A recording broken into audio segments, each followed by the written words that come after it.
আমি আবেলি সময়ত অকণমান ওলাই আহিছোঁ পথাৰ ছাইডলৈ, কাৰণ ঘৰত সোমাই আমনি লাগিছে। আজি 15-20 দিনেই হ'ল গা ভাল নাই, আৰু ঘৰত যিমান সোমাই থাকোঁ সিমান বেছি শুবলৈ মন যায়। বিচনাখনলৈ মনত পৰে, বিচনাখনতে কিমান সোমাই থাকিম।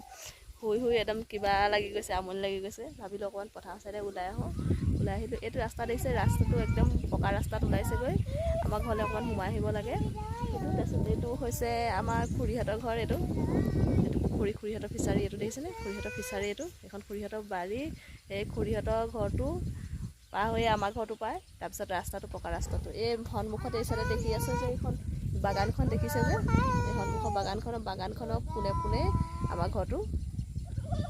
আৰু আমি এই চাইডে পথাৰ চাইডে আমাৰ মৌ বেটিক লৈ ওলাই আহিছোঁ পথাৰ চাইডে। চক এইপিনে এতিয়া 4:30মান বাজিলে, কিন্তু ৰ'দটো ওলাই আছে ধুনীয়াকৈ পথাৰ পিনে, দেখিছে নাই?